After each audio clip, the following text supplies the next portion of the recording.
June 23rd, 1996. Mournful rap came to the suburbs with the number one song in the country, The Crossroads. Arnold Schwarzenegger owns the box office with Eraser, eventually making close to $250 million and zero cultural impact. In South Africa, Nobel Prize winner Archbishop Desmond Tutu announced his retirement, while in Milwaukee, Wisconsin, Stone Cold Steve Austin fought Jake the Snake Roberts in the King of the Ring tournament. This is Hell in a Cell Phone.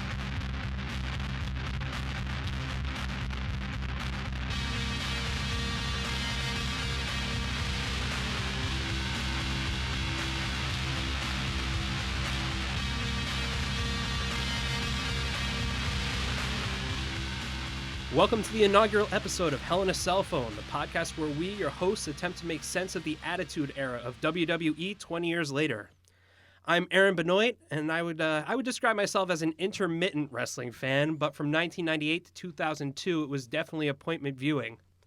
With me, though, is somebody who never lost the faith, our resident historian and guy who knows the names of all the moves, Bobby Hankinson. Hi, Bobby. Hi, Aaron. Thank you for having me. I am excited to be here and fisherman suplex knowledge into this podcast with an underhook, whatever else it takes.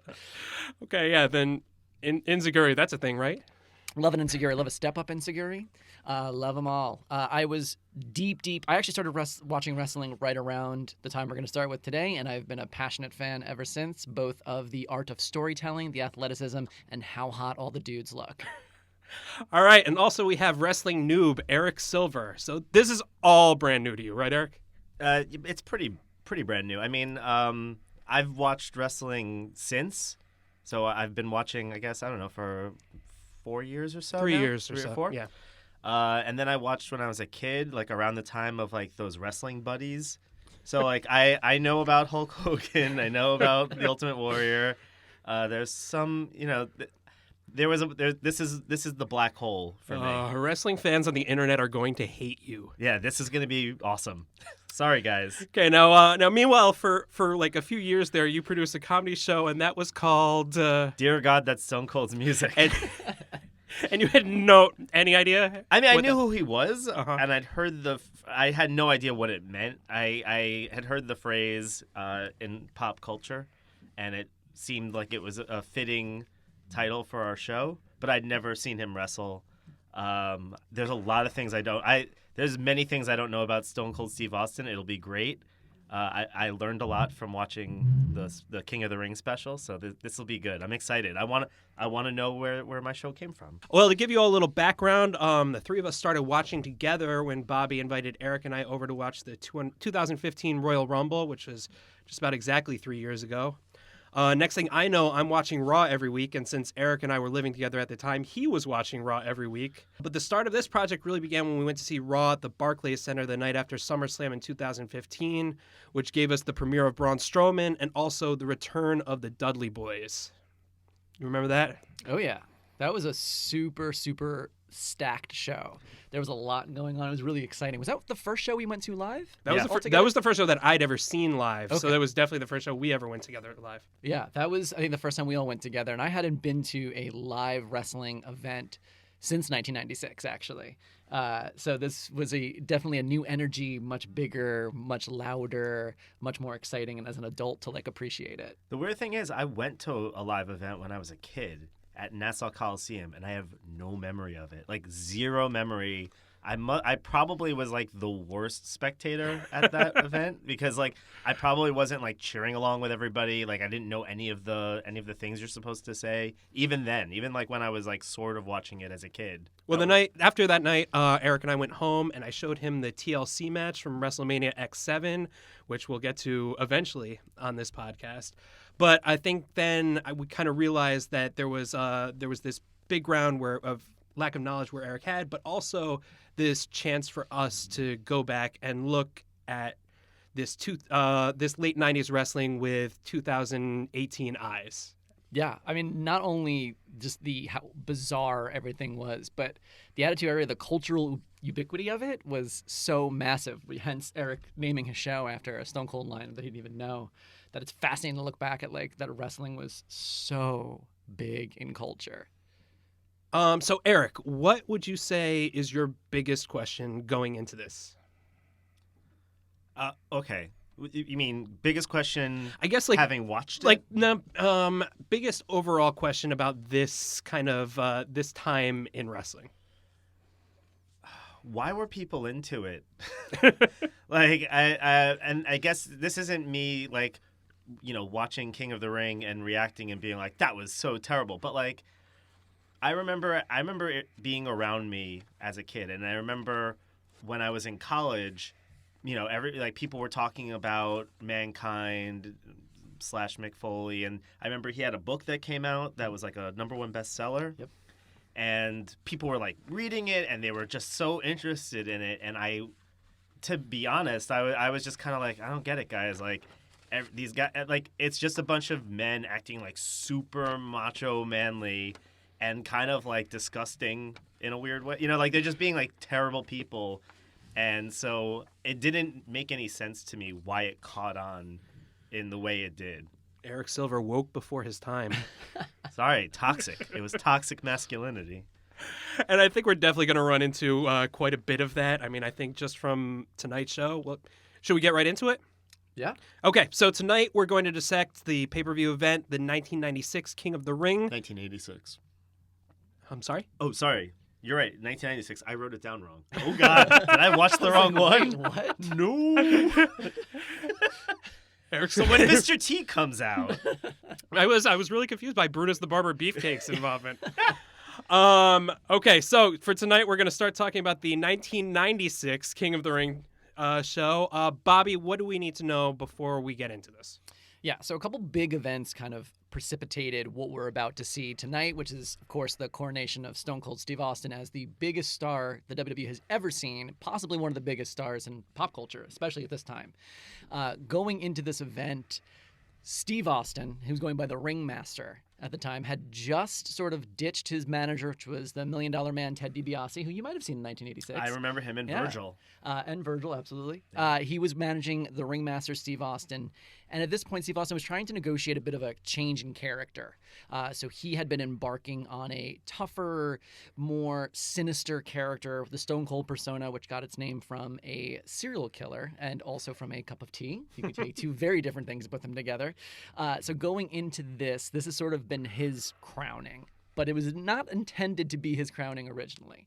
Before this, it was actually supposed to be Triple H's, Hunter Hearst Helmsley at the time. Yeah. His At big this time. point, his gimmick was to be kind of like this foppish dandy Yes. who like comes down with a different woman every time, but he got involved in something that I think we'll kind of go on into later on in the podcast. Yeah, I believe he used to come down with tails, actual like tuxedo tails Yeah. to the ring, and there was like a very fancy bow he would make, and he was a bit of a Downton Abbey character in pro wrestling at the same time. An upstairs, downstairs wrestler. I do need to point out that that Stone Cold's last match with Ted DiBiase was against a wrestler named Savio Vega, who this was a Caribbean strap match, which I don't know how that's different from any other strap matches. But the stipulation was that if Savio Vega won, Ted DiBiase would leave the company, which is obviously what happened. It was all orchestrated because Ted DiBiase was going over to WCW. But also, if Stone Cold had won, then Savio Vega had to become Ted DiBiase's chauffeur. And there's a lot of images of in that match of just like a chauffeur's cap, just to kind of remind you of the possible fate befalling Vega. And so this is before. This is before WWF starts becoming super problematic. This is already. Oh yes, They're like, So this was you're gonna always be. baked in. I'm gonna just make a guess about Savio Vega's ethnicity. You're correct. Okay. Yeah. Cool. Yeah, Caribbean. There was a big strap match moment that was happening around this time. There was a lot of them. Justin the Hawk Bradshaw at this point was doing a lot of strap matches. That was like the gimmick of choice, I feel like, in the WWF at this time. What's a strap match? The two wrestlers are attached by like a long leather strap the entire match. Oh, I bet they strangle each other with it a lot. They do. A lot. Yeah, Yeah, that's a a lot. big part of it. Yeah. Yeah, This one also had a lot of reverse tombstone pile drivers where it's just like dick to the face, dick to the face, dick to the face over and over again. Go on. Let's see. What else do we need to know going into this? going into our setting up our main event, so Shawn Michaels is coming off really hot with his World Championship win at WrestleMania against Bret Hart. He's the biggest star in the company. He has this sort of, he's kind of this cool guy, sexy in a very gay He's a way. sexy boy. He's a sexy He's boy. not your boy toy. He wears a motorcycle hat and leather chaps, so I don't know how that translated to anyone at this point, considering what we're going to see later in the show. But at the previous pay-per-view, he faced British Bulldog. The match ended with both of their shoulders pinned to the mat in one of those suplexes that's tricky. The referee awarded the match to Michaels, while Camp Cornette, which was the British Bulldog, Vader, Jim Cornette, Owen Hart, and British Bulldog's wife, which factored heavily into a lot of the storytelling at this time, all thought that British Bulldog should have won. So this became sort of a contentious who was the rightful winner of that match to be decided during this match. Got it. Before that match, Shawn Michaels was served with a subpoena for attempted alienation of affection for going after Diana. That's definitely an actual legal thing that you can sue for attempting to get Diana away from the British Bulldog in some backstage. They tried to make this a love triangle. Yeah. Yes. Okay, interesting. That explains some of the amount of times that they were showing Diana's face, which we can talk about later, because that was I had no idea what they were doing. Yeah. Like she is not an expressive, emotive person at all. No, this was definitely a WWF trope at the time with wives, going back to Miss Elizabeth. I remember Miss Elizabeth with Randy Savage and Hulk Hogan. Yep. And so this is sort of like this is an ongoing thing, and I think we'll see it more through as even this Attitude Era play out in weird and inexplicable ways. Okay. All right. Including with some of the women that we'll be talking about tonight. Yeah. Yes, absolutely. And I think the last thing that we need to bring up from the last pay-per-view, In Your House 8, Beware of Dog, was Goldust took home the Intercontinental title from The Undertaker in a casket match after Mankind interfered, setting up the showdown tonight. Yes. So they booked Goldust against The Undertaker? Yes. That's so fucking weird. And Goldust got over. I know. I mean, we're watching Undertaker as a mid-carder at this point, which is nuts. At this point, he had not won a world championship. But Undertaker is so over with the crowd that, I mean, it's kind of like Becky Lynch today, where you don't need to have him constantly in the title hunt because everybody loves him no matter where. He's like a force. Yeah, and you know when he shows up, it's going to be something. Yeah, I have a lot to talk about The Undertaker when we get to him later. Well, let's get right into it then. First match of the night was Stone Cold Steve Austin versus Wildman Mark Merrow. I thought it was Mark Merrill because they never actually they never wrote the spelling out of his name. Yeah, they weren't really good with they just said Wildman. Weren't really good with on-screen graphics at this point. Yeah, I used to love Wildman Mark Merrow. He was my favorite. And Sable, I think. So 1996, I remember Sable. I think I was 11 at the time. And I loved Sable. And I recognized that she was a very beautiful woman. Was not remotely interested sexually in her. But she was like the first, I feel like for me, the first kind of like actual diva, capital D, including Mariah Carey kind of diva, that I was like, as a little baby gay, like, yes, fierce Sable, yes. Well, it didn't help that so into it. She came out in like a full pleather dominatrix outfit, like cracking a whip into her hand. Oh, like, She had Mark Merrow. She had him like wrapped around her finger. Oh, for sure. And she only gets cooler as the years go on. But I remember she first arrived. I mean, I subscribed to the magazine. I had posters of Sable. I used to like draw Sable in my notebooks. Like I definitely had a magazine with Sable in it when I was in college. Yes. I too got that magazine.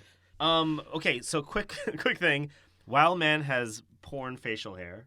Yes. Right? Like that. Like what do you call that? It's like a handlebar. The deep handlebar down to the chin. Gross. So Mark Merrow previously, when he was in WCW, used to wrestle under a moniker Johnny B. Bad, who was literally, it was like a Little Richard character. Was it bad with two D's and an E? Two D's. Chef kiss. But he was like a very, it was like Little Richard, the only way to describe it. It was like kind of like a flamboyant, lots of sequence. He would wear makeup. It was that kind of wrestling trope at the time of the sort of sissy boy that he used to play. So I think that facial hair was like a holdover. If you look at him in the right light, you do still get Little Richard vibes. No. As soon as you said it, I can see it. Yeah. It defies everything else about him. Yeah. So one note I have here is I literally have no idea what led to this match. So King of the Ring is a single elimination style tournament. Okay. So they would do a lot of the qualifying matches and quarterfinals on Raw in the weeks leading up to this pay-per-view. Got it. So the pay-per-view then is just the semifinals and the final. So there was no like this is not a story as such. There's mini stories sort of baked into all of this, but really it's a single elimination kind of it's just a tournament for the title of King of the Ring. And was King of the Ring always decorated like medieval times? I think it's different. I was really struck, speaking of like the set dressing, like how different to what we're so used to seeing now with the ramp and the screens and all of this was so basic, and watching people just walk through a door. Yeah. I was like, wow, way to get the crowd amped. When you think about the amount of money that WWE spent on pyro throughout the 90s and the 2000s, like the fact that this is just two guys dressed like kind of as jesters in a yellow and purple motley opening a door for the superstars, and like you could see like a janitor posted up behind as they're walking out. Oof. It is not. It definitely lacked the punch that we're used to seeing in entrances now. I was cheering for the Green Knight. That's what the section I was sitting in. So, but yeah, so King of the Ring tournament. This was kind of, there's always been the big four: SummerSlam, WrestleMania, Royal Rumble, and Survivor Series. But King of the Ring at this point was kind of like the fifth major, which is why all the other pay-per-views were called In Your House. But King of the Ring kind of had this mystique about it, where it was the fifth, the fifth big one. I'm kind of surprised that they haven't brought it back at this point. It's always a rumor. I feel like almost every year that they're going to bring back King of the Ring. I think King Barrett was the last one who won, like about 2.5 years ago. But it wasn't a pay-per-view. They kind of did it. Yeah. Just on TV maybe even like social media. I don't know. I think it was just a TV thing, and then also, I mean, a lot of characters have like taken the King of the Ring win and made that part of their persona. King Booker, Sheamus, I think like also are winners that have like embodied that. Then is their new kind of gimmick. But this match, I thought it was weird to be reminded of Mark Merrow at the time was considered a high flyer. When I think like watching this match versus like watching the cruiserweights now, yeah, like it's not a lot of high flying. No, and he was considered. They were like, "Whoa, that high flying!" When he's like, he did a hurricanrana, and everyone was like, "Whoa!" Is that the thing that I have in my notes as helicopter? It's like I don't know. It's like he picked him up and like he was like flip. They were like. It was a. They can't see your hand movements. Yeah, no, I don't know how to. That's the problem I have. Like I don't know how to describe these things. Like he just swung around the guy like full bodied and like. Oh, probably into some kind of crucifix or something like that. Sure, like a head scissor into a crucifix. Yeah. I can see. I'm trying to like remember the spot exactly, but I just remember watching and seeing him do like a plancha and a hurricanrana, and then being like, "He is all over the place, high risk offense," and I was like, "What?" And mind you, Stone Cold Steve Austin isn't quite where he is at either. No. Half the time he is staring up in the air, waiting for Merrow to perform whatever move it is that he's going to eventually be taken down with.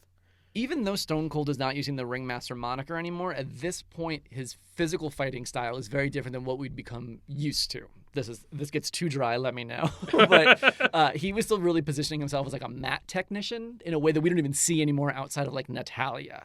But that was really his thing at this point. He didn't become more of like the brawler that we're used to until after a very, very, very famous injury during a botched spot. Pay-per-view, a couple pay-per-views from now.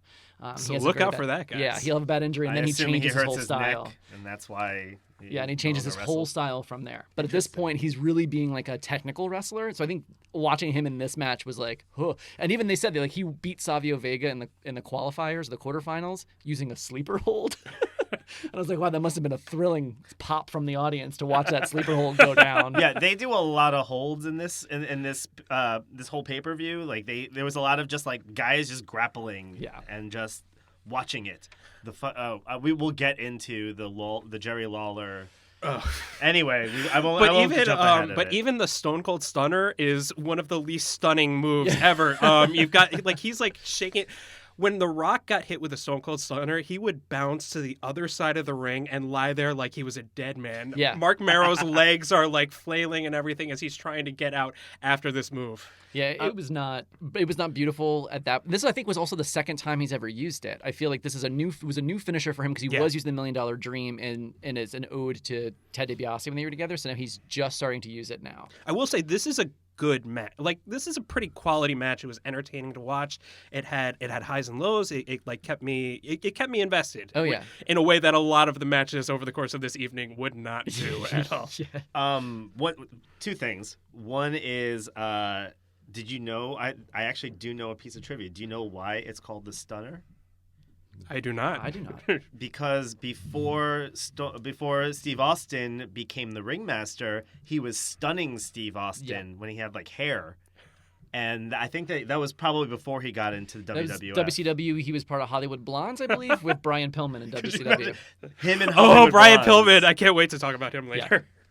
But yeah, and that's why it's called the Stunner, because he was stunning Steve Austin. I like that he incorporates all of his former personas into going forward. And this is the match where Tim White was the referee, where I was watching this and realizing that I remember this referee's name, and I was like, what have I forgotten? What childhood memory do I not have? So I have space in my brain to remember Tim White. Well, it's pretty amazing the amount of time that you, Bobby, have just lent to wrestling. Years, probably cumulative of my life. Your husband put up a Facebook post from 2009 today where he was in admiration of how seriously you took WWE. So that was 8 years ago. Jesus Christ. Will we talk about some of the misogynist elements here? My favorite was at one point, Owen Hart, who's on color commentary for the entire night. Oh, yeah. He, at one point, called Sable a hose bag, which I thought was hilarious. I also heard, I think it was, first of all, young Vince McMahon. Whoa, that blew my mind a little bit. Oh, So yeah. roided out. And Vince McMahon, at this point, nobody has acknowledged the fact On air, that he yeah. owns the company. He is just a commentator. Right. And it would be a little while before we got Right, acknowledgement. because it's ostensibly Gorilla Monsoon, which is what all presidents should have as a name. President Monsoon. The Russians are calling. Hey, I think we could do a little bit worse than Gorilla Monsoon these days, guys. It's true. Very true. Topical. At one point they say, I think it was Vince McMahon. He goes, those high risk maneuvers are enjoyable to watch, as is Sable. Oh, what a fucking creep. Oh, it gets so much worse, Eric. This is the mere tip of the iceberg. And even later in this pay-per-view, I mean, you get such I feel like I have such insight into Vince McMahon's like psychosexual like mind space, and it's very like what upsetting. he enjoys in bed. And what he enjoys, but also like what sort of like freaky stuff. I mean, he is a twisted, sick man. I think in real life. Okay, so another question I have. First of all, Stone Cold called a timeout. Like what was the? Yeah, I had no idea. What was the point of that? Because it didn't really like it wasn't a thing that worked well with the crowd. It just felt like a throwaway thing that like.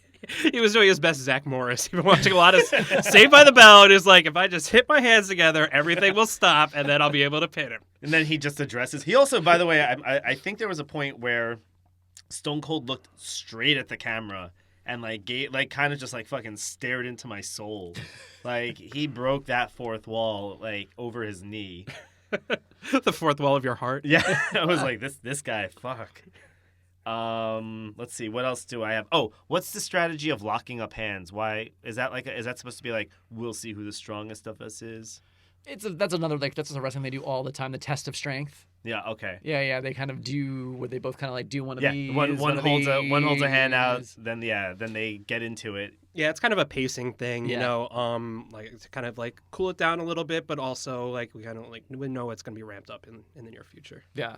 I was interested to see them on the outside ripping up the mats and exposing the concrete because they don't do that anymore. And I almost forgotten. I was like, that's got to hurt to take that bump regardless. Wait, which one? They were Mark Merrow and Stone Cold were on the outside of the ring, and they ripped up the protective mats outside the ring. I onto the have that, concrete. like the thing on the concrete. Yeah.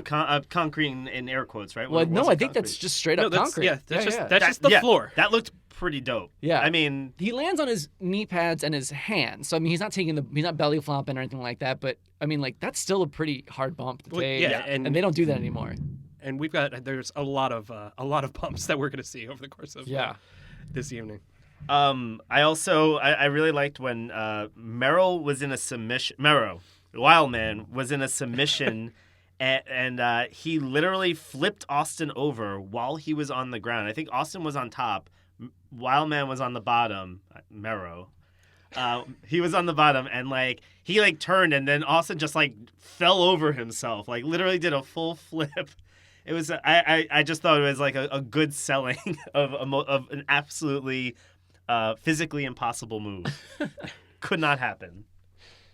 Also, lots of blood. Yeah, well, this wasn't even intended. But this was not. We'll see a lot of blood as we cover these, and a lot of them is blading, is a lot of purposely cutting your face and bleeding a lot. The Crimson Mask, but this was not purposeful blood. And very famously, we'll get into this later in this episode, but famously after this match, Austin was taken to the hospital and had to get stitches in his lip before his final match, and that's a very important factor into the development as to what happens later. But yeah, I he's mean, taken I from the saw building. those stitches. They showed them on the camera in the later match. So I was into it. And it's not like today where the minute you see a little bit of blood, the referee's got like a full hazmat suit on. Everybody's Cool. in it. They're just Laughing like it right, laying around in it. All right, should we? Anything I else think to know about this match. No, we get Austin uses his stunner for one of the earliest uses. Not great. Takes the win. Moves on to the final round. All right. And then the next round, we've got Jake Roberts, the Snake, versus the man called Vader. Okay, first question. Bobby is shaking his head right I now. got a lot to say. But Does I asked this early on, and then I've come to realize it. I asked in my notes, does Jake have a Christian thing happening for him? oh yes. Is his character? I have written down. Is his character one of those like snake handling Christians? So Jake the Snake Roberts, the snake was always his gig, even in the 80s. Like that was his thing. He'd come out with the python in the bag, and it would be kind of like an intimidation thing. Yeah. Behind the scenes, Jake the Snake was all about getting so drunk, and he was an alcoholic, and basically was off TV, was off out of wrestling, came back, was actually off screen a born again Christian, and he made that part of his gimmick and part of his like redemption arc. Is now he's back, and he had never won a world championship before, and so part of this was him coming back triumphant, clean, sober, and with the power of Jesus. One of the famous stories is of him being reunited with his estranged daughter and then smoking crack in a hotel room afterwards. So he's had a lot of demons. Is he still alive? He is. Hey. He is. Yeah. No. That's actually one of my notes. Jake Roberts is still alive, and I'm very, very happy about Jake, that. if you're listening, we're so glad you're still with us. Wow. Also, did he own the snake? Oh, I'm sure not. Also, I bet like today, animal control. Oh, would be those like, snakes! What are those you doing? And the goats later on in the show, they are so scared. Those animals are so scared. I had that in there are so caps. many. I was like, baby goats. There are so many noises in that arena, and those animals are terrified the entire time. Oh my god. Why is there not a wrestler today where born again Christian is his gimmick? Shawn it's- Michaels.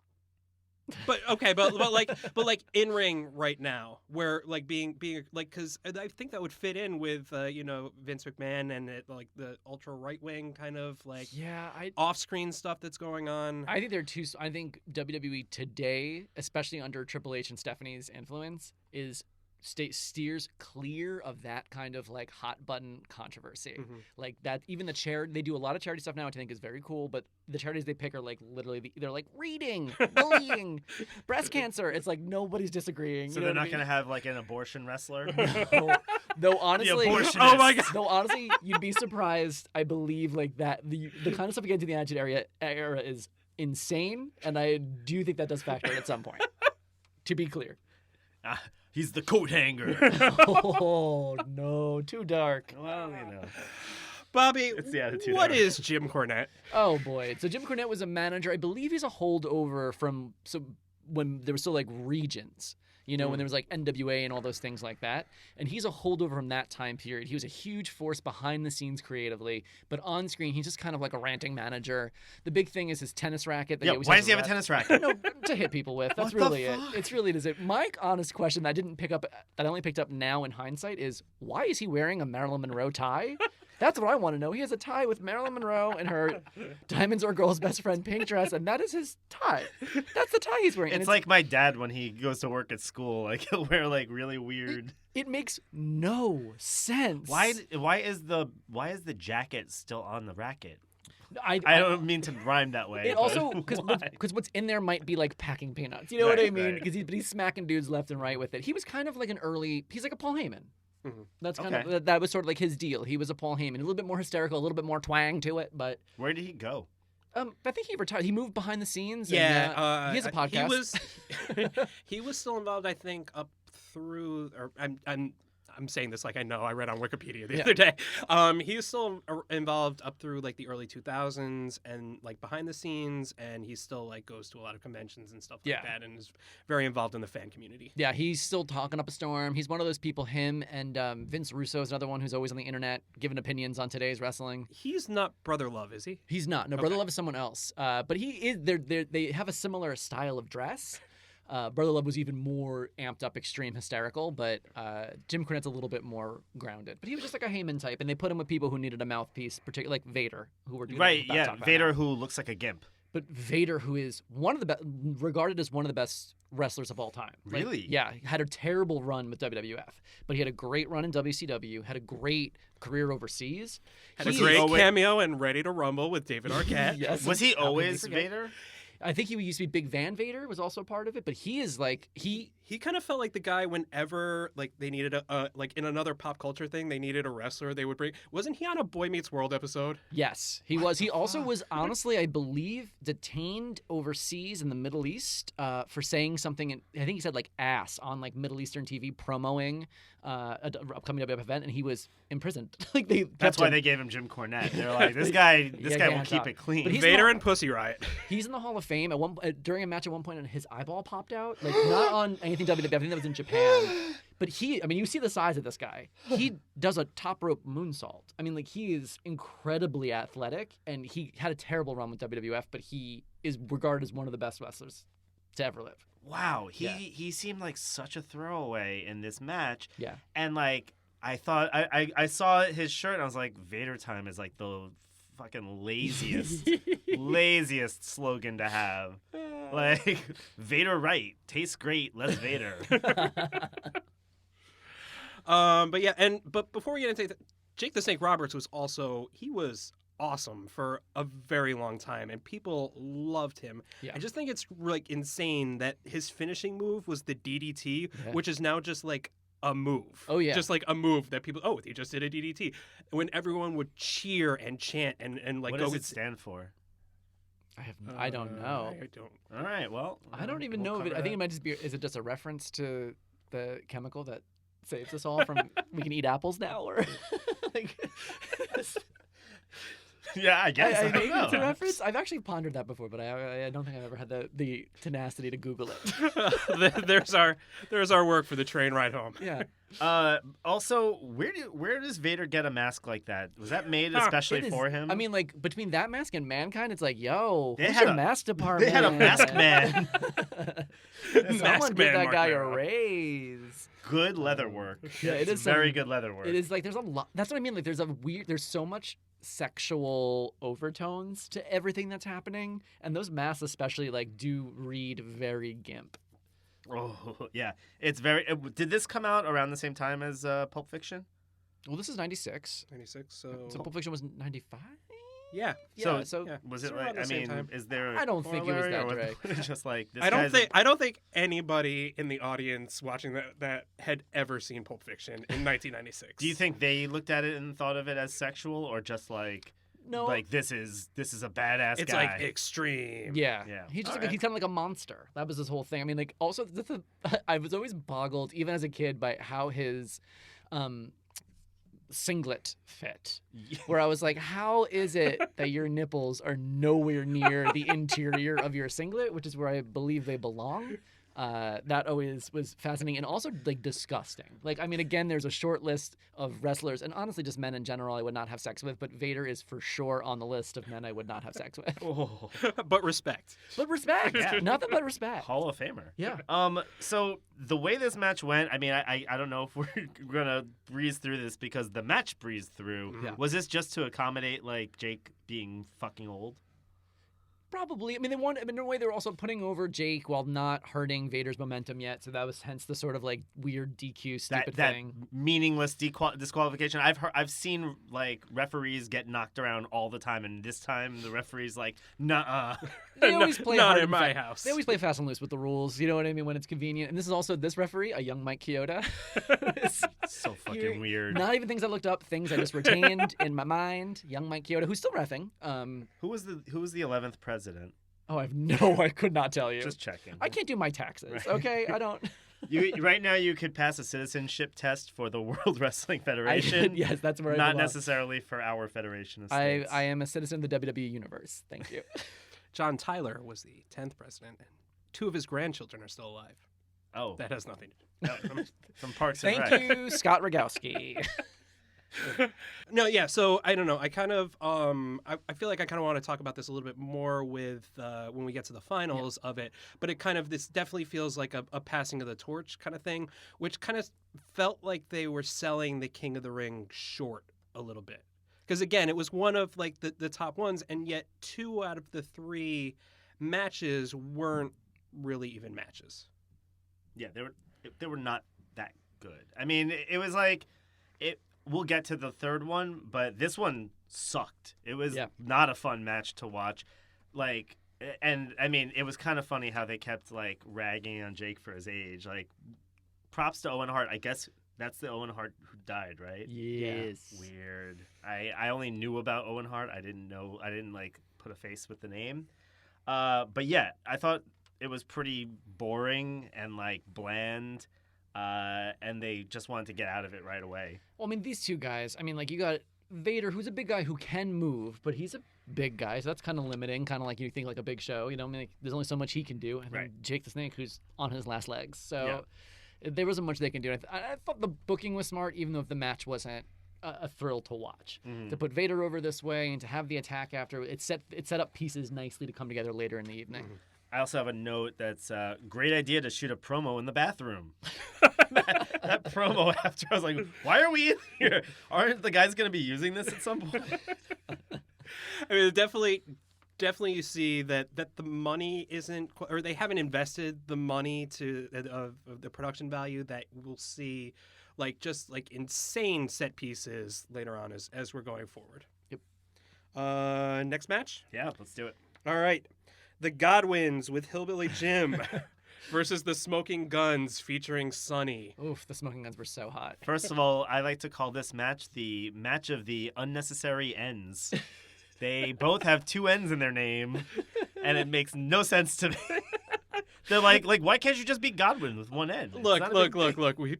We double consonanted back then. We spelled S's with Z's. This is the 90s. You're just going to have to get used to it, Eric. It was so weird watching both of them together with the same spelling variation. Eric cannot believe of all the things that they showed us in this match.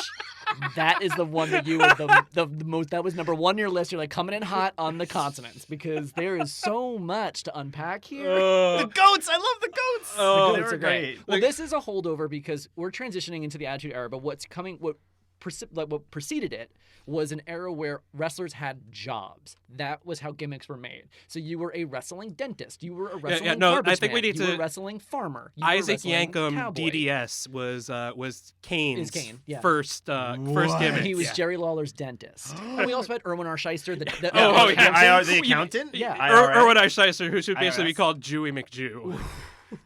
I mean, he did have the name Shyster. Yeah, I get it. It was rough. I mean, so these guys, I feel like especially are like holdovers of like the tag teams, also the Body Donnas who were involved in this sort of 3-way rivalry. They weren't on the show; they were on the pre-show this pay-per-view. But Skip and Zip, the Body Donnas, were like personal trainers. I mean, like were the everybody, Smoking Guns like cowboys? yeah. Interesting. So everybody, and that would Billy Gunn would become badass Billy Gunn and join DX and the New Age Outlaws Oh, later. I had a thing that says Billy Gunn looks kind of familiar. So he was definitely the Yes. breakout.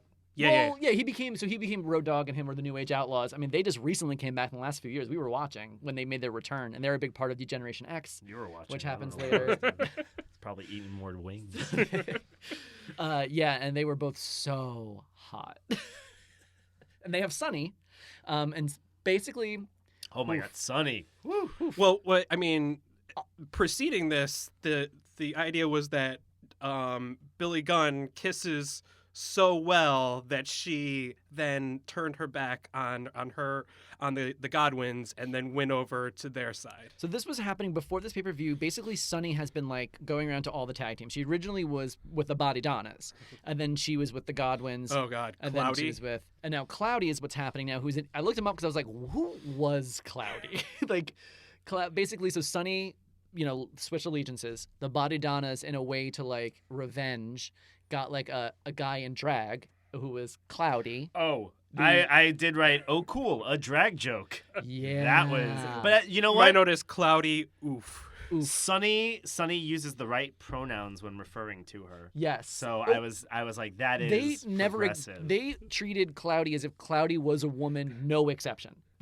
Everyone gendered Cloudy correctly. No one at any point suggested, like, to the point where I think as a child I didn't even realize that Cloudy was actually a man, because he's a very hairless man, and he's all done up, and like literally no one made that. Yeah, That's it. If you blink, If you squint real hard. But he was an indie wrestler they brought in just to do that, and essentially didn't do anything else afterwards. Well, she realized herself. That was Did she wrestle?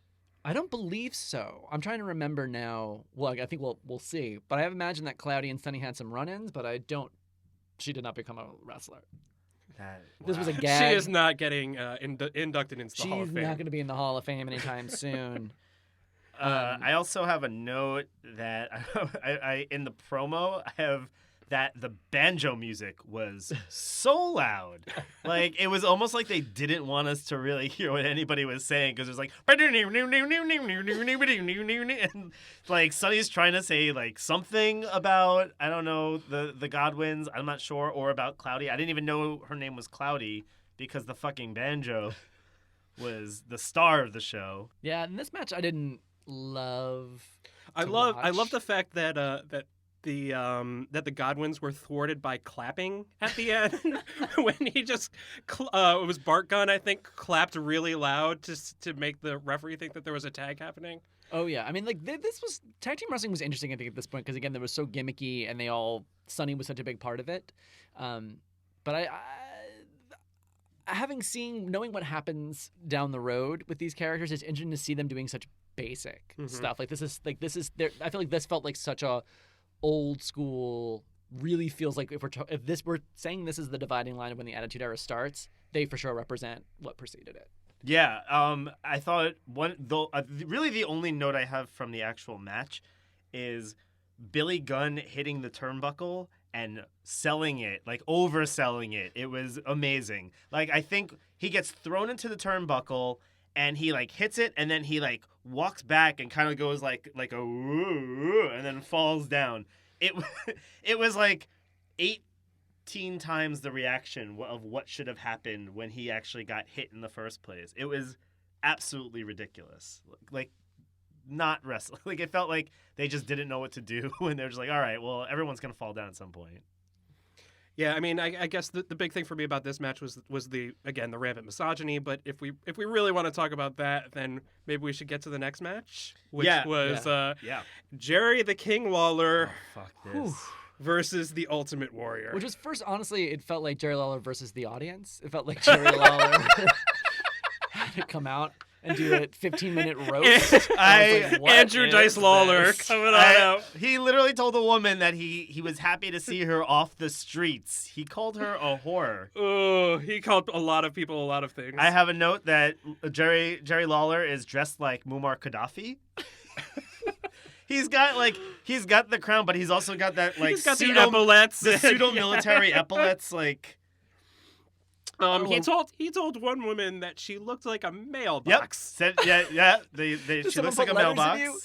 But he also told two teenage girls. Oh God, that they turn men into guys like Gold Dust. Yeah. And I was like, homophobic joke. I was like, there are layers to how bad this is. Yes. And I mean, this is a guy who, back in his heyday, was working with Andy Kaufman, who is very good at comedy. And yeah. He is very, very bad at comedy. Oh, and he will never get better at it. Oh no. This is somehow even less problematic than a lot of the stuff that we're going to hear from him. We have to deal with more Lawler? Jerry Lawler is a huge part of WWE forever. Jerry Lawler is like the heel. You know, JBL. Yeah, Bradshaw. Bradshaw, yeah. He is like the proto, or Jerry Lawler is the proto Bradshaw, and he and JR So much worse. are like the announce team through most of the Attitude Era, and you have beyond. to listen. Yeah, I mean, like Jerry Lawler has done. I mean, like, and I don't think. I mean, this is forever from now, but Jerry Lawler's also the most misogynist person in the world, possibly ever created. And when they get to when they start doing the real sexual divas like bra and panty matches and things like that, he's unbearable. But if it's any consolation, if you ever hate him so much, you can literally watch him have a heart attack on live television, because that literally.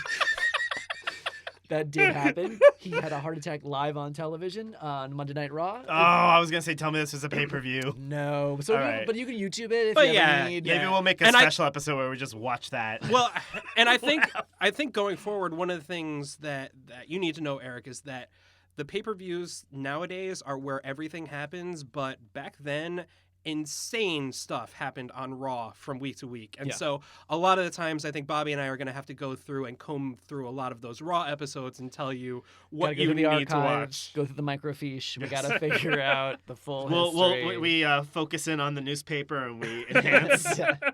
Zoom He's in. been alive the whole time.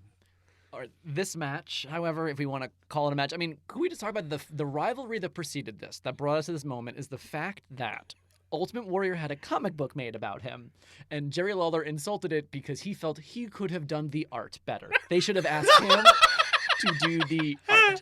That Does he like ink, I or is don't- he a I'm trying to colorist? remember if he was he an artist? Was that I feel like they did this and never spoke of it again.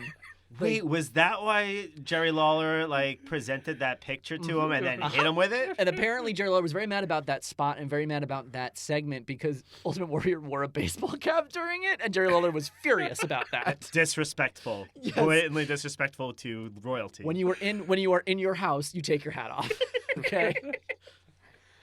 But we do need to talk about the fact that the Ultimate Warrior is also like the worst as well. Utter Right. garbage. I mean, like utter garbage. I have a few quotes from him. Queering don't make the world. Queering don't make the world work. He Disagree, but okay. Counterpoint. he was and the weirdest one for me was he was addressing a college campus, and he told a girl of Iranian descent that she needs to get a towel, and I think aren't they usually saying take off the I don't. Oh, boy, he is not a winner. Though I do have a special place in my heart as a storyteller with the Ultimate Warrior, with the fact that decades later, he would be inducted into the WWE Hall of Fame. He would show up on Raw, and then the next day he died.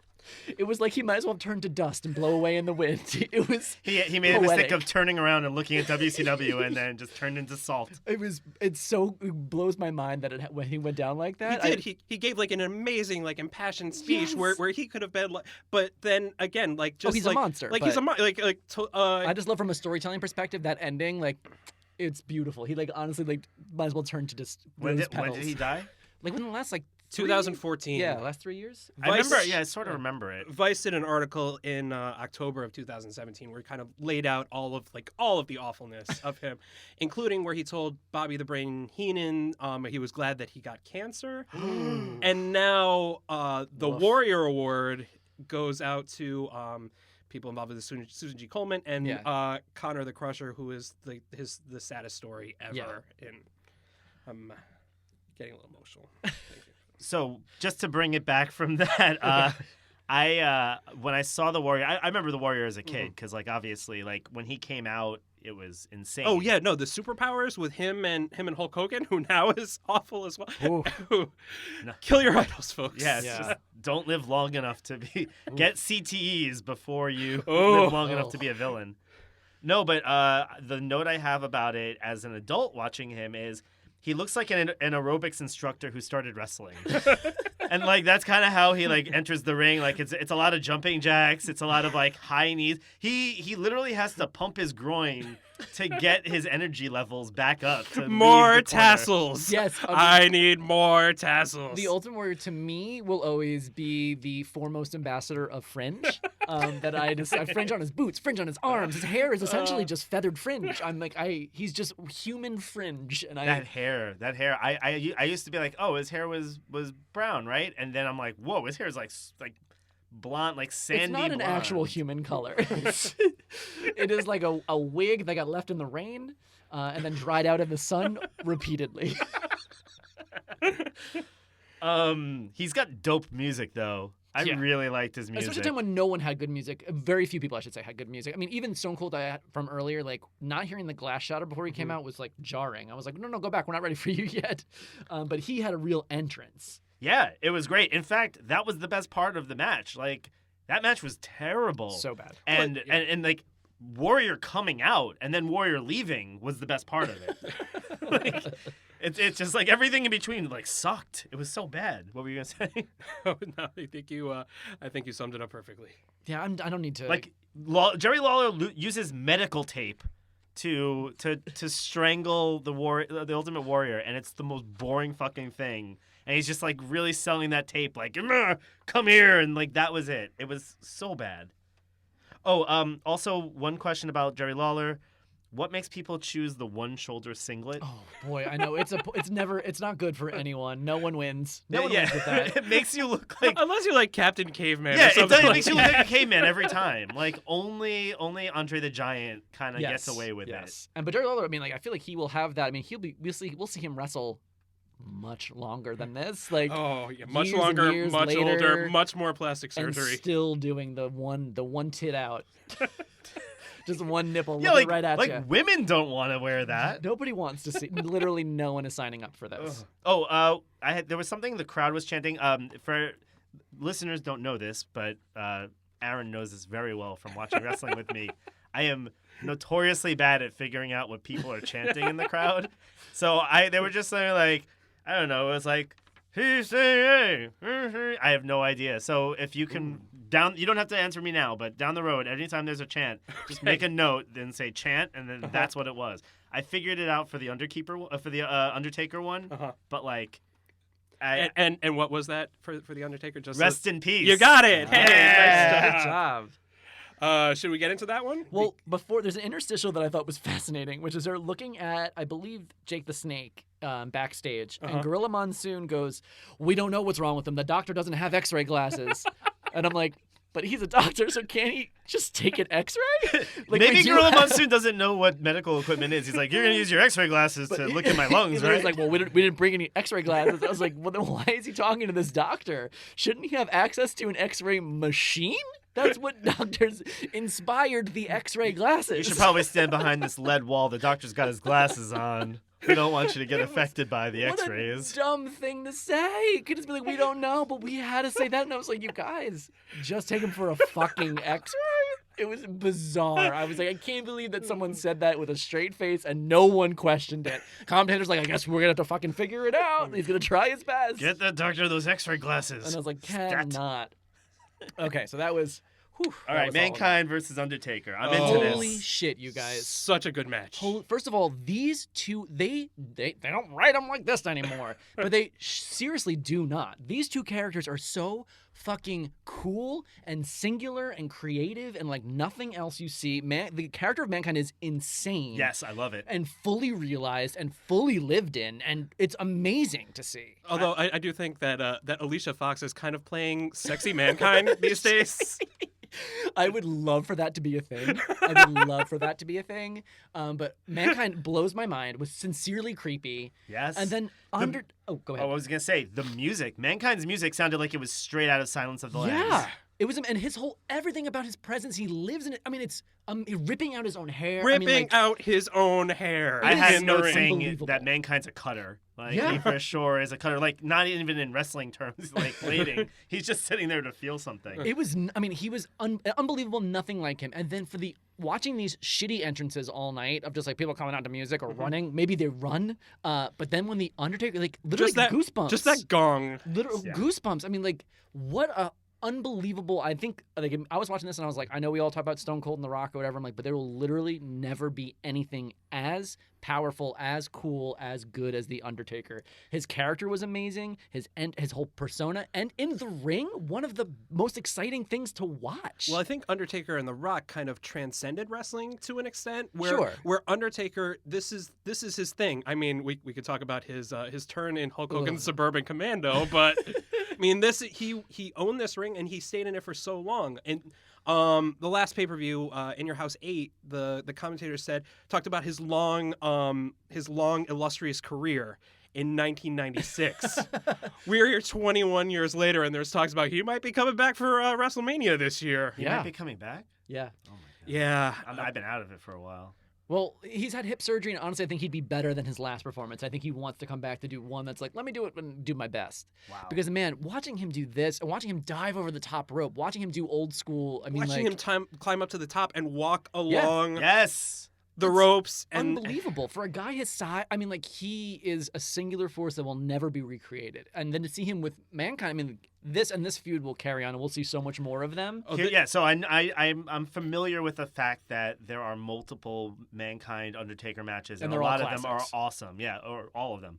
The question I have is, are the Undertaker and Mick Foley friends in real life? They've got to be. Right? They've got to be like best friends? Yeah. I don't know if they're best friends like I want them to be best friends. I don't know if they've like baptized each other's children or anything. Undertaker and Mick Foley going out for ice cream. Mark's down on his ranch down in Texas, and Mick calls him up. He's like, "Hey, Mark, I just read a great article. I'm gonna forward it to you." Hey, did you do 9 down yet? It's 5 letters. I haven't gotten all of it. They do crosswords together. Is my joke. Got it.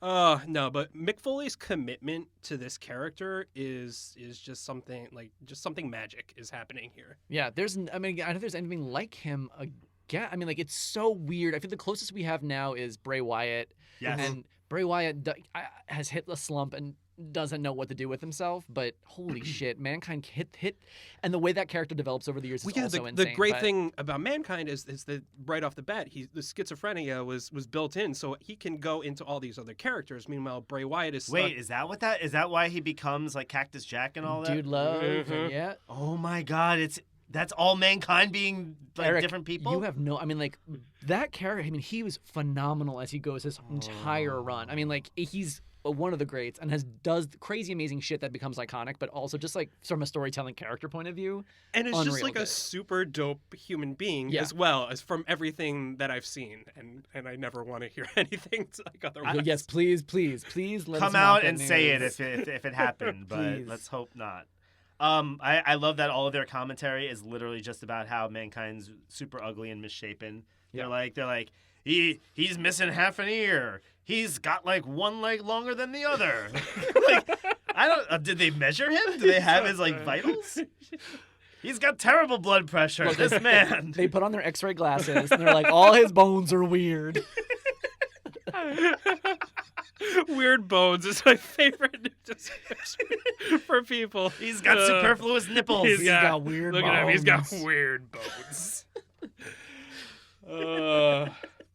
And just like the brutality of this match is just something that that we can't see today because what we know about like getting smashed in the head with a chair does to the human brain, and what we know about CTE. But man, it's cool. It is very cool to watch. Like to see a dented chair from Mick Foley's head. Yeah. Yeah, it's brutal. They don't look like they're pulling it that hard. Like they're just, that's crazy. I mean, like, in terms of the violence we will see, I mean, this is nothing, but it is jarring to see it, having not seen it for so many years.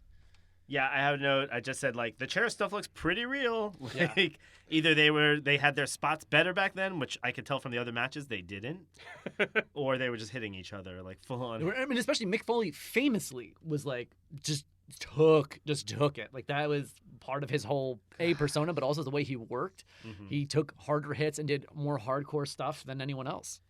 By the way, I love him so much. At one point during the match, he's like he's right by the crowd, and some guy takes a picture, has his camera out, and Mankind in the middle of the match screams into the guy's face while he's taking the picture, like close up, middle of the match, like just has that awareness to just be like fully in character and like recognize everybody and not just Undertaker, and it was awesome. And you guys, the audience for this pay-per-view. There is an old woman in an aquamarine shirt that sits with her arms crossed the entire time. She is in the front row. Guys, there was so many bowl cuts. Oh It my was god, that one kid with the bowl cut during the Austin King of the bowl match. cuts is what it was. So many bowl cuts. No one was cool. There wasn't a. I think I scanned the crowd and saw 0 cool people. Was this in Minnesota? Yes. Yeah, not your best Minnesota. Wisconsin. Wisconsin. Wisconsin. Yeah. It still applies. There was- not your best Wisconsin. Oof! It was rough to see. This match was. I mean, it was great. It was great. It was a classic, and even the storytelling with Paul Bearer. I mean, like that unfolds. Oh, as Paul part of Bearer's their relationship. face. Oh, the whole hitting him with the urn by accident. Yeah. Just the expressions on Paul Bearer's face. with like the rigor of like the death rigor, like like with one lip all constantly down. like just the wide open gaping mouth whenever and the arm movie. Paul Bearer, His he voice, the he makeup. was so great. He was amazing. And he was beloved behind the scene. Like everyone just loved him. He had like a reputation of being like the nicest guy and like a big part of like keeping the culture as healthy as it possibly could be. At the Well, time. he took good care of that urn. He Like, did. literally, he was very, he was a sensitive dude. That part of the storytelling though, the urn, how he's making eye contact with the urn. Yes, The urn gives him gives him the powers. power. The Undertaker can't feel pain as long as the urn is nearby. That's a thing. Yeah. Oh, yeah. I feel like at this point they had started moving away they're from it. they're starting to, but they're definitely concentrated on that urn. The urn holds his quite soul. a bit. I don't know if it was that they made that direct connotation, but there was something beautiful between a relationship between them and the energy they exchange. So I also note I love how Mankind squeals like a pig, like a stuck pig. It's when he's so under upsetting. Undertaker's moves, like what the fuck, dude? And that's the thing he'll do continuously throughout. That's like one of his trademarks, and it is very jarring and upsetting, and fits so well with that character. And like, I could not sing the praises of Mankind as a character in Undertaker more. Did they give him a backstory when he first appeared? Like, Well, he what? just appears like a crazy. I mean, even the symbol on his back. I mean, everything about him is note perfect and Like- thought of. But we didn't know anything about him until he was a crazy person. Like, is his wrestling, is that like court-ordered outpatient therapy? Like, they're like, look, Mankind is working through some stuff, and this is going to help him. You're all doing great with him. We're going to book him. I think that's an important thing to think about, though, because right now we're kind of getting into more of the meta story that's going on throughout the Attitude Era. That these guys are here to make the most amount. For the most part, they're here to make the most amount of money, and I make money by getting championships. Where before it was just acknowledged that these are the guys that are fighting tonight, and they are going to fight, and watch them fight. Well, Mankind, I think it was mysterious. Everything was like, who's this mysterious man? He's mysterious. So I think they'd really built in so much. He didn't have. That's what I mean. Like, he didn't have the job. He was very different. He was just coming in as like just a weirdo who might as well have wandered in off the streets. It was almost It was like homeless wrestling, he was like a Tekken Or character. homeless fights. Like Ooh, he bum was here fights? for the Ooh. fighting. right? It's a little bit like hobo fights. he He just got off like one of those trains. He just set down his bindle. Got out of the cargo Out of the hole. boxcar. Hoped one of the railroad dicks wouldn't chase him, and just quickly made it to the arena. After cooking a can of beans over an open fire in a trash can. Trash can lid with just like a fish skeleton. He rips out his hair. That's actually like that's his instrument that he plays instead of a harmonica. Hey, he's got a full fish and he puts it in his mouth and just pulls out his bones. Oh, Heathcliff, Yeah, right? he's essentially Heathcliff. By the way, can someone explain the mandible claw? Because they were talking Oh, about this, and I was boy. like, what is the power of the mandible claw? It's one of the worst finishing moves you can imagine, and it must be so fucking disgusting no matter what. Not even. Does he okay, put his finger in their mouth? Yes. No. Oh, and And it gets worse. I don't want to. I don't know spoilers, but it gets worse. But even like, I particularly wouldn't want Mick Foley's fingers in my mouth. But I mean, I feel like And it's not- anyone's fingers. And it's in my not like mouth. he's just come out of like the back where he's Exactly. washed his hands. He's been Exactly. sweating through an entire match. I mean, like, not only does he not look like he washes his hands after going to the bathroom, he doesn't look like he wipes. But not only that, but he's wearing a weird glove that just covers the fingers that will go in your mouth, and you know that glove isn't washed, and you know that glove is like, who else's mouth has it been in? I mean, I wouldn't want Billy Gunn to give me the mandible claw. I certainly don't want Mick Foley doing it. It is too gross. So next, Oh boy. Oh boy. we've got Intercontinental Champion Goldust versus Ahmed Johnson. Jesus. And Bobby, can you give us a little background into this match? Oh, I wish I didn't have to. I mean, it's on the one hand, it is insane that this is a thing. That Goldust's whole persona is this weirdly queer, because it's not even like really gay. Yeah, well, are he and Marlena supposed to be fucking? Well, they're real life I married. know. This time. Yeah. I don't think at this point they were an on-screen couple at all. It was much more that she was kind of like. I meant more like implied. I don't think so. I think at this point it's all very like, how does it work? I remember I subscribed to WWE magazine at this point in my life, and they did a whole feature on Goldust's life, and it was like just canceled it last week. I have it on my Kindle. He did a whole thing. There was a whole spread about his life, and it was. I remember one of the things that stood out to me. He lived in this. There was like this big mansion, and he was all very like artsy and rich, and he had a Stradivarius. Yeah, Stradivarius. And as a kid, again, I was 11. And I was like, the fuck? I had to like ask my mom. I'm like, what's a Stradivarius? And I had to literally because I couldn't Wikipedia it. But that's one thing I remember about Goldust. Apropos of nothing. You didn't have America Online yet? No, I didn't. I could have put in my Encarta CD and see if it came up. So the backstory here is Ahmed Johnson had a brutal match with Vader, was knocked out. He's backstage on a stretcher, and Goldust gives him mouth to mouth. But it's not really effective mouth to mouth. There's also no chest compressions.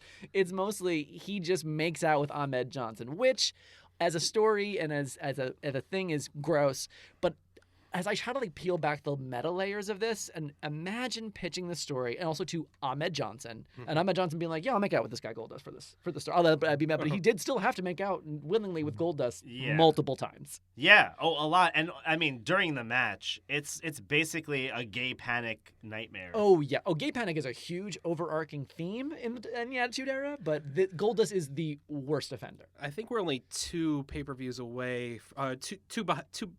I can't remember which In Your House or whatever it was, where the entire arena is chanting the F slur at Goldust. Oh yeah. I mean, Jerry Lawler calls him a faggot, I believe, on air, on live, raw, unedited, uncensored. Just like, there's a thing we could say on television. Oh God. Yeah, I mean, different time, folks. So I'm watching it and I'm watching him like caress Ahmed like at different times, and I was getting physical shivers from it. And I was like, is this like, what is this? What is it about this that is like really disturbing me? And I was trying to think like, if a man were wrestling like a woman, like which will happen later, right? Yeah, there's some intergender because matches. like China wrestle. Yeah. So if a man were wrestling a woman and he started doing that to a woman while he was wrestling her, I think I'd still feel exactly the same thing. Yeah. It's just like, stop being a fucking creep. Yeah. This is weird. Ugh. It was the most disturbing fucking thing I watched, and I had to watch it twice to make sure I got all my notes correct. Oh, they have like consensual gay panic later with Billy and Chuck, but there's that element to it too. It's like gays as predators. Yeah. Yeah. It makes me think about what our friend Gon said when he was talking about Jinder Mahal and about how you kind of have to make them the enemy before you can bring them into you got to. Any kind of outside force, you got to make them the enemy before you can make them into a hero or make them into a face. So, yeah. Is this a step forward, or I don't? Well, I think by the time Goldust does turn face, at that point he's been de-gayed a bit. Mm-hmm. Then at that point, at least, he still is insanely weird and very queer and strange and wears... I love that part of it. Gets more fetishy down the road, but at this point, it's just... He's wearing a wig and he's touching men inappropriately. Yeah, well, at WrestleMania, Roddy Piper strips him down, revealing, a negligee beneath. Oh, my God. Yeah. This is later? No, this is before. This was WrestleMania 12. So he's supposed to be a cross-dresser. Yeah. Wow. He's every kind of queer, everything that you should be afraid of. Everything that Vince McMahon thinks is true about gay people. Got it. But this match, I actually was really into Ahmed Johnson. As a kid, I had an Ahmed Johnson poster in my bedroom. Why wasn't he a star? I'm trying to remember. I think actually he was known to be a bad worker. He was not great in the ring, and he was kind of like a big dummy. I just can't think of another champion from 1996 that isn't in the Hall of Fame right now. Yeah, and I feel like he was injury prone, and I think he burned bright but very quickly. I feel like honestly, he's got maybe, from what we're watching now, maybe a year left in him, and this is like, and he's basically just getting started. So I think he had a very short. He didn't leave a lot of historical impact. But he had come from a very hardscrabble life, and I remember also learning from WWE Magazine, a feature with him, that he, I think, was shot before he became a wrestler, and then he was like almost paralyzed, and he had all these bed sores and all this stuff. Like I was like, a really hardscrabble background, but he would not last long in the business. So I have a question. Is it's definitely problematic, but is it like full on racist, the comments that Owen Hart was making about Ahmed Johnson, like saying that he had like a brain the size of a pea? Like it felt there was something uncomfortable about it. There was a lot of like basically calling Ahmed Johnson like just a stupid man over and over. Well, Owen Hart's whole thing there is weird when he talks about how Goldust like felt him up, and at first then we had it out in the back, and now he never met a now man we're he okay. doesn't like. Yeah. Never met a man he doesn't like. Yeah. I didn't pick up any of that. I just picked up an Owen Hart being his usual insult. I didn't pick All right. up anything of that. I've withdrawn. Yeah, it also very much could have been. It wouldn't have surprised me if I just missed it. They were very sensitive in this era, so I'm pretty sure they wouldn't have made that mistake. By the way, Goldust's entrance is shot like it's shot like half music video, half like drug induced like I don't know, illusion or like. Well, the best part about it too is that then people are wrestling in his glitter the rest of the night. Yeah, and it's I just like everyone. stuck all over them, and I love that. I just love. I mean, like the fact that I want to know who wrote this character, and I'm hoping it was gay Pat Patterson, because while it is offensive, there's so much that rings true in it that no one else would pick up on. So, for example, his former finisher was a reference to a Bette Davis movie called Hush Hush Sweet Charlotte, which is like not even famous, but that was I know that one. That was his. We all finisher know he it was just using because of before Feud. that. I knew it before, so Okay. shut But it. that was his finisher around this time, which is like, it's just nuts to me that like, I'm like, well, someone really did their research. They were like, gay. He's a gay character. Okay, what's his finisher? Betty Davis. Okay, It's how's a his table what? ladders and you aren't ever getting out of this chair. It's gonna be a bumpy night, you know? Okay, so I have a question. Can we move on to the Brian Pillman thing? I just want to one more thing. Remember when you weren't allowed to strike people with a closed fist? The Yes. referee here is to open up the hand. I think we need to bring that back. Do you? I do. I do feel like there's so many forearms versus fists that we're seeing, but love a good fist. But it was a good thing, like a good. I just feel like it was a good move for the heel, like to differentiate the heel from the face when they're fighting with a closed fist. But also That's all. hilarious. They were like, you know what, guys, stop punching each other. This is a man sport. You need to slap. You need to slap each other. Silly, like a Bugs Bunny cartoon. Yeah. So Brian Pillman then comes out.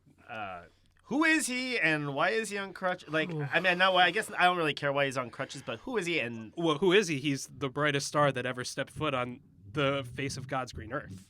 You didn't listen to that? Of course, Well, yes. Now, I did not refresh my Wikipedia knowledge of this. This is literally just pulling from my lived-in memories. So Brian Pillman, as I recall, was a WCW recent signee. He had a history with Steve Austin working together. He was coming in. He was sort of this like unhinged rock and roller. He was like very like strung out all the time, which would play into his demise. And before I think he ever really got started in WWE, he overdosed. So he did not. Is he dead? Oh, he did. He died like while like in the midst of He didn't die later. He died like before even his career got. I don't think he even got to wrestle a match. He had this legit, I think, ankle injury, or maybe it was a work, but he did not wrestle for a long time. He ended up aligning with the Hearts, and he was sort of like working with them for a while. He had a very infamous Monday Night Raw segment with Steve Austin, which I don't know if we should talk about it now or whatever, but it was. I mean, it's the singular craziest thing I believe to ever happen on wrestling television of all time. Okay, well I want to see this before we talk about it. All right, I'm gonna no spoilers, but be excited. So anyway, this is his sort of like I think one of his earliest appearances coming over from WCW, but he hasn't been in the ring really. Okay, did you guys notice his herpes sore? It looked like he had a cold sore. Like that one side of his lip, I was like, what is going on there? This guy, they should not get that close up to him. And also, he said he would rape the entire federation. Yes, rape, pillage, and plunder. Yeah, I focused on the rape, which is definitely playing into like I'm a Viking, I guess. I'm a but pirate. Also, yeah, exactly. But when he really sold the rape line. Ooh. All right. Well, Moving on. Yeah, because here we get to one of the biggest moments of the night: Stone Cold Steve Austin versus Jake the Snake Roberts in a very short finals match of the King of the Ring tournament.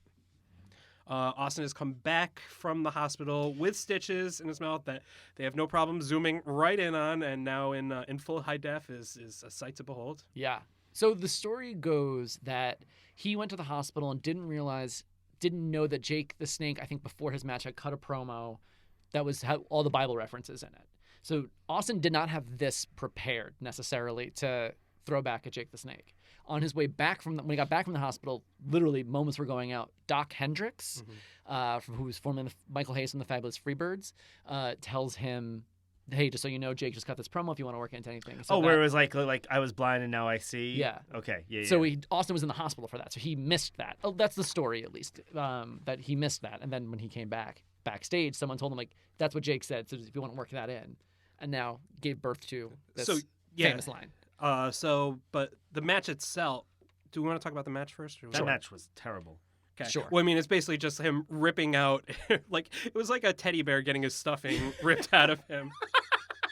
Unwrapping, like, it was like one of those YouTube videos where, like, the unwrapping of a Jake the Snake doll. Like, look, and I can move his arms. And the snake is still in the bag, and he's very, very scared. God. Guys, that snake is terrified. I'm pretty sure they put that snake in a freezer for like an hour before the show, and then it comes out and it's just like barely moving until it gets sunlight. But then the end of this match then gives birth to the Austin 316, which would then be emblazoned on every single kind of merchandise for all eternity. You sit there and you thump your Bible and you say your prayers, and it didn't get you anywhere. Talk about your Psalms, talk about John 3:16. Austin 3:16 says, I just whipped your ass. I had in my notes, I went, Austin 316, is that what this means? I've been seeing this for all my life, and I was like, what the fuck is this? It came from this. So he was Jake the Snake was quoting John 3:16, I think either in the promo tonight or in previous promos, and that's where he came back. Austin came back in with this like, oh yeah, you love your John 3:16. Well, Austin 3:16 said, I just whipped your ass, and that, I mean, took off one of the most famous things ever said on television. Period. And he's so good at like coming with off the cuff kind of thing, because he starts off, the first thing I want to be done is to get that piece of crap out of the ring. He then realizes that he's out of the ring, and he goes, oh wait, don't just get him out of the ring, get him out of the WWF, because I prove without a shadow of a doubt you ain't got what it takes anymore. Did he retire Jake at this point? Was that what the match that retired him? I believe so. I would have to look that up. Yeah, I think so. Okay. Also, that there was a reference. Austin also referenced his alcoholism. Yes, he said Jake should go back to drinking. Yeah, and maybe said take some pills. I don't remember. He Go buy a cut him cheap deep. bottle of Thunderbird and try to dig out some of that courage you had in your prime. What the fuck? Oof. I mean, it is savage. He is fire on the mic. It He is so good. Ether. It is unbelievable how that's like this singular moment has transcended into pop culture in a way that, I mean, like, everyone knows. My parents know Austin 3:16. I mean, like, it's an insane thing how if you watch this crowd, again, this is not cool at all. Wrestling is not cool at this point. Yeah. And yet it became such a big fixture in pop culture. It's funny because like the moment itself is great, right? Like Austin 3:16 says, and he does this whole thing. But when you like break it down, it's just like, I just whooped your ass. It's like like for all the buildup of that, it wasn't like, oh, Austin 3:16, that's what it means. It's just like, oh, I just whooped your ass. That part was a little anticlimactic. It's anticlimactic now, Yeah. but I guess just the organic nature of it, how people heard that and latched onto it, then it became a thing for people. And that's what I mean. Yeah, at the time, like, he sold it so well. But if you isolate that fucking line, from Steve Austin, all that stuff, and you're just like, I just whooped your ass. That on its own doesn't have any power to it, but like the fact, like when he brought it out, it's just like it was just a great moment. I wonder if it's a matter of you can't unlearn something or unsee it, and like because you've seen it, because it came so much, it takes away some of the how lightning in a bottle it was or how electric it was. Because I don't know, man, I feel like remembering back at that moment, just being like literally like a cartoon, my mind blowing. It's like super hot fire. Like the guy running around with the hands on his head going, ah! Yeah, I mean, I really, as a kid, there was all of a sudden like smoke on my face and my hair was all standing up on end. And Like, it was that cool and powerful and crazy. After the end of the match, the audience is kind of split. Like there's a lot of people who have their thumbs down towards Stone Cold Steve Austin, where like a year from now, the pop that Austin would get when he comes into the ring every single time when that glass shatters is I don't know another superstar that ever kind of got to that level. Well, also two things that are happening here. One is that wrestlers weren't using that kind of language. It was still a pretty family-friendly product. So for like the kind of like the swearing was sort of jarring, and also we hadn't really seen, and we are kind of building towards like anti-heroes, and wrestling was always very black and white, good guy, bad guy, face, heel, and now we're starting to blur the line a little bit with a guy who is a villain but is so irresistibly cool that I mean, he still becomes a face without changing any of the tactics or changing the persona. So it was very, as for fans, like nuts. And it's funny because, like, I think that's like he is the symbol of that like masculinity that I think I bristle up to. I mean, now as somebody who can appreciate wrestling, I watch it. I'm like, holy shit, this guy's awesome. And from what I understand, he seems like a pretty awesome dude in general. Am I wrong about that? He's had a checkered past. Never mind. He has some domestic violence situations. He seems like, but he seems like he's acknowledged it and hasn't kind of like skirted it away at least. Where, unfortunately, at this point, that seems to be the most that we can ask of people. Hope for someone, but he came out very strongly for gay marriage in all the press a couple before the Supreme Court and things like that. Like I feel like maybe a year before or something like that. Like so, he's actually come around to be a pretty, he's a complex human being. Yeah, he seems kind of progressive in some ways. But yeah, like so it's funny. Like I think when I think back to like what that would have meant to me as a kid back then, I probably would have been really turned off by the bravado, whereas now I can appreciate, like, I as an adult I can appreciate anti-heroes. Yeah, I think as a kid I was never even at Austin's peak popularity, he was never my favorite. Yeah, he was always reminding me, like, I equate Stone Cold Steve Austin to Wolverine, who was always like one of my least favorite X-Men. Yes. And it was that's how I view kind of the two of them. I agree. Also, Stone Cold has a list. I got Stone Cold's list, which I know we're not at the Chris Jericho era yet, but I'm glad that there's a list in some form or another throughout the ages. And it doesn't matter if it's one of our last two matches, whether it's Shawn Michaels or Davey Boy Smith who wins, he's gunning for that WWF Championship. Yep. Awesome. Speaking of which, let's do it. Should we head into the one thing we had to cut away before this match that my notes afterwards I wrote LOL was the big shot of the Sega Saturn bit. Yes, I love it. The Sega Saturn bit. What? Is there more of a fucking 90s sentence than Sega Saturn blamp? They could have had like. I was honestly laughing so hard. They could have been giving away Virtua Fighter T-shirts in the crowd, and that would have been more of the moment. Oh, it was great. Really brought me back to the time. that was the system that won out. So this match, Shawn Michaels versus the British Bulldog. The British Bulldog had about 90 people in his corner. And Shawn Michaels had Jose Lothario, which sounds like a nickname that Michael Vick would use to have sex with people. Ooh. True. But Owen Hart's comments about Dirty Jose Mexican! Dirty Mexican. Go back to old Tijuana. Mexican. I mean, like, I had literally the exact same phrases What a written dick. down. I will say I'm happy to report that he is still alive at the age 83. Jose Lothario still alive? 83 years old, yes. Ooh, because he trained Shawn Michaels. That's their relationship. I don't think they address it in this pay-per-view, but he trained Shawn Michaels is the big He's a little bit like Mickey from Rocky. Yeah. So he's been around for a while, and we'll see him on TV for a little bit. But yeah, and then the British Bulldog, who is huge because he is full of steroids. Yeah. He is literally a walking bag of steroids. He is on a very short clock too. Oh yes, he looks. He is Rosencrantz and Guildensterning his way through. Wait, he dies. Oh, he dies very young. Yeah. Tragically. He cut a promo earlier in the night where I was like, "Is this guy British?" I couldn't tell from the accent. Yes. The accent was a little bit weird at times. He looks like his face. Reminds me of if you took the lead singer of Jimmy Eat World and pumped him with steroids. I don't He have a clear looks- enough picture of you the gotta, lead you're, singer. you're gonna have to Google him. It just because takes some time. You gotta. I might pull it up on my chat a little bit, because I can't. Every time I watch a Jimmy Eat World video, which I do from time to time, as we all do, can't escape them all over the TRLs. There is never a time where I don't want to listen to the sweetness. Oh, never. Jimmy Eat World. This is a whole other podcast, but I can literally do a whole episode about Bleed American if we ever want to. Does the British Bulldog have those cornrows No. before or after? Before this. Oh, thank God! Yeah, yeah, yeah, Well, you I don't don't have deal to with watch that. him with those braids. Before Yeah. and after though, I think that's a haircut that he goes back to Oh, I don't- later on. I don't Is think that so. because he No. went down to the Caribbean for a vacation? No, he doesn't. with his family. No, I'm fairly certain he doesn't. British Bulldog responsible for one of my favorite moments in here as the crowd is chanting USA and he's just over at the side yelling, "No! No!" Can we talk about Mr. Perfect? Who I was like, I wrote down, I'm like, he spits his gum and hits it. Yeah. That's it. That's a Mr. Perfect thing. Oh yes.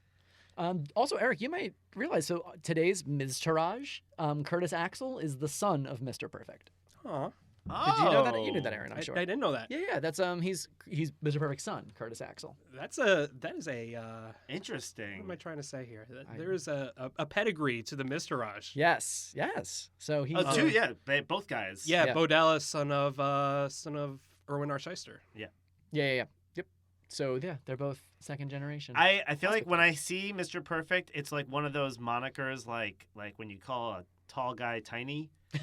Like it's like there's literally nothing perfect about Mr. Perfect. Like he's got that weird snarl and that oh god, the hair and The ramen noodle the hair. curly ponytail. that Ugh. ramen noodle hair. Ramen noodle.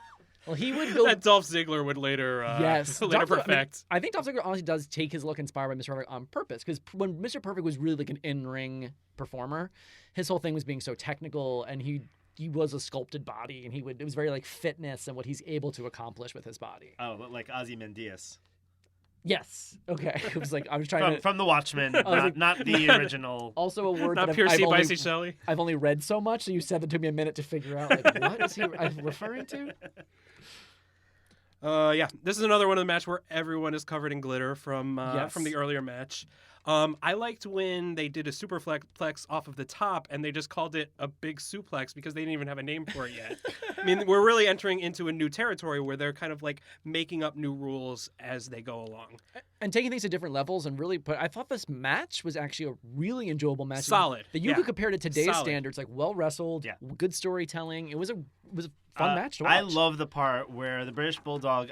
Okay, so by the way, and for myself and maybe for listeners, is there a resource I can go to see what moves are called so I can refer to them? You can just text me. But like, how do you even just describe it? tell me the point in the pay-per-view, Okay. and I'll look at it. And But how do you learn the names? So as you guys know, like I said, I only buy new video game systems as an adult man so I can play the new WWE game every time. And why do I want to play it? Because I want to make my create a wrestler that I have made since I was honestly in middle school, And the name of that wrestler would be? Bobby the Body, and I have made it since I was 12, and I have to, when you do it, it's such a deep customization that you customize every single move they do.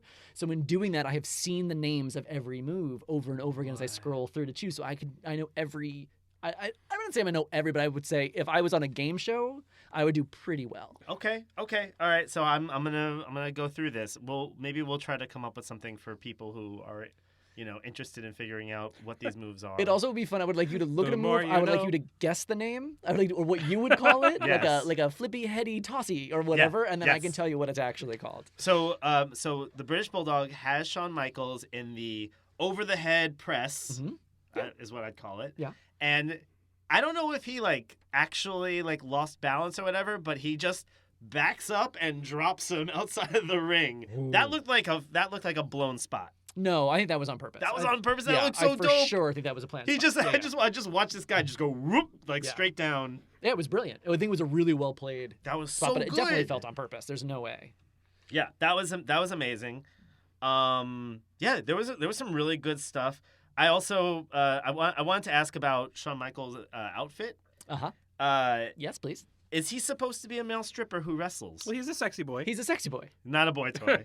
Yes. It's Which a theme song I believe he sings. Continue. what? I'm almost positive. Did he write it? Who No, wrote that? someone To else be wrote it. in the studio watching him record, I'd like to take that another take. It'd be like Boogie Nights.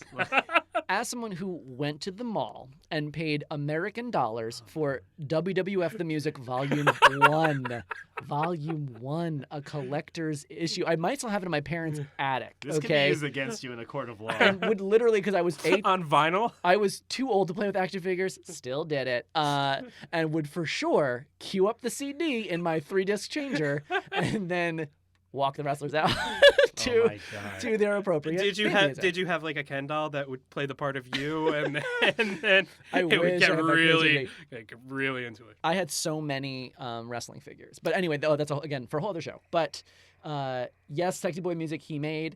He was styled with leather chaps and a motorcycle hat. Yeah, Which he was a leather daddy. he was essentially a member of the Village People. It made no sense. But that's what I think wrestling thought was sexy. What Vince McMahon was like, what does a sexy boy wear?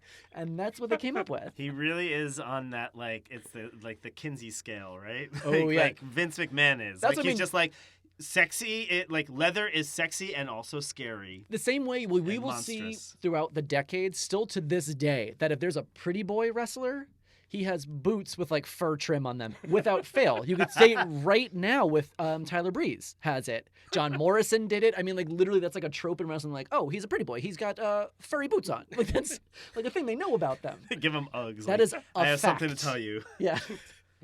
But Shawn Michaels, it's funny because you say you look at Goldust and just everything on paper versus Shawn Michaels, you're like, Shawn Michaels is a much gayer character than Goldust is. You guys, you think you might have confused something.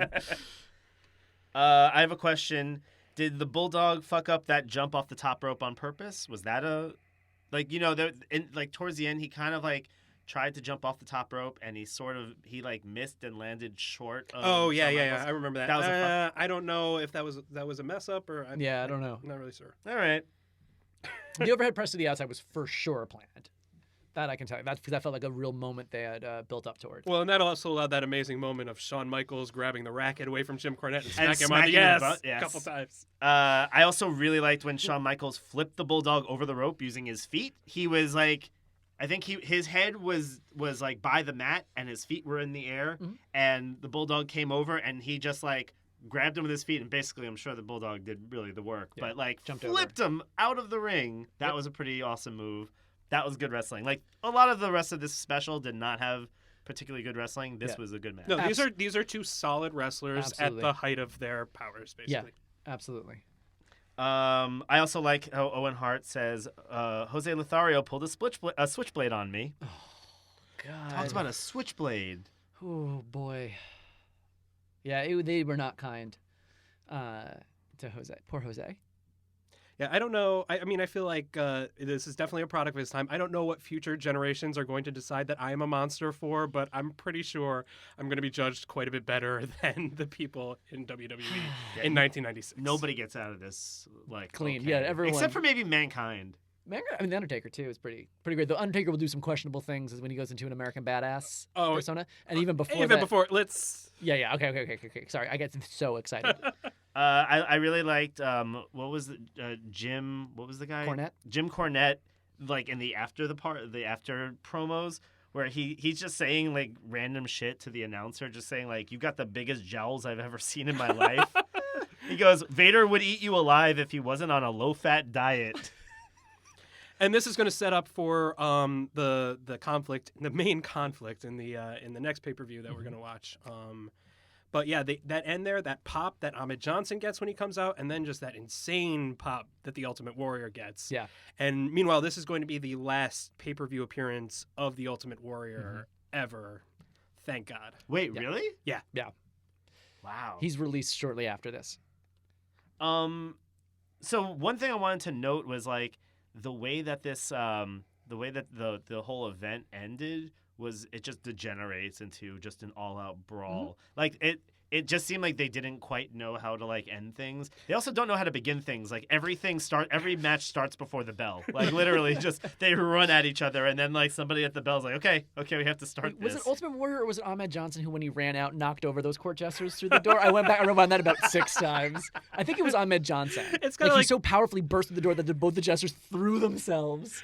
it's kind of like an SNL sketch. Ending things is hard. We don't know really how to wrap things up. They don't right? have buttons for anything. Well, did we miss anything? Is there anything that you guys want to go back to from earlier in the night?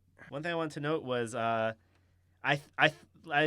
when noticing the Godwins, I felt like they were a mix between like the Wyatt family, the Dudley boys, maybe a little bit of like Hacksaw Jim Duggan, and like I feel like essentially this is almost like what's that comic book, the Sacred and the Divine, or the Wicked and the Divine. The Wicked and the Divine. It almost feels like there's like a dirty hillbilly avatar that materializes in different incarnations. And 2 years later, it will die before it. Right, because of the steroids. But like, yeah, there's always a dirty hillbilly avatar who will get be reborn every few years. I think I'm cute. I know I'm sexy. I've got the look that drives a girl wild. I've got the move that really move 'em. I said chill up and down their spine. I'm just a sexy boy. I'm not your boy toy. For years, WWE hosted a yearly award show called the Slammy Awards. We want to end each episode of Hell in a Cell Phone with our own version of the Slammies in a segment we call For Your Reconsideration. I'll start out with, I want to give the You're Irrelevant and You Don't Even Know It award to the Ultimate Warrior, who is basically seeing his replacements in the very next match with Mankind and The Undertaker, but also for the aforementioned Sega Saturn blimp, which that very same day as this, the Nintendo 64 was released in Japan. So, yeah, that's research, guys. Nice, good work. Eric, what about you? Oh, I didn't do like a superlative. I think like. There's two main runners for like just like you should definitely, like, this is not a look that ever should have gone past this day in your life. Like nobody, like, you should hope that the tapes get destroyed. But Owen Hart talking about Jose Lothario, and also just like talking about the women in general, and Goldust, like that Goldust shit like does not stick well with me for anything. Like that I don't understand like what made them. I understand it in a way that I guess I should understand the 90s, but like at this point I would not be surprised if there was like some sort of HIV storyline with Goldust. I would also not be surprised. Oh no. This is gonna fucking suck. Okay, that's enough for me. Bobby?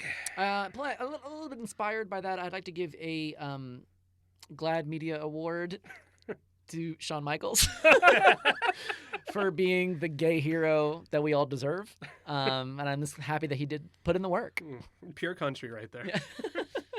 I feel like he's not doing a good job of like not being a boy toy. Like I feel like he really has to like maybe like look at himself in the mirror and really figure out what he's doing to make people think he's a boy toy, that he has to deny it. Maybe he can go back into the studio and re-record a remix of his theme song. No, does he do that? No, but it'd be great if he did. I got so worried. A new version where maybe I am a boy toy, or maybe a heartfelt ballad to follow up.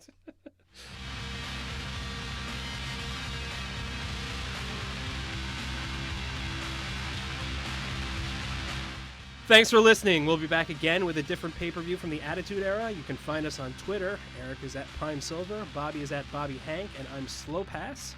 If you like what you heard, please rate and review us on iTunes. We'll see you again for In Your House 9 International Incident.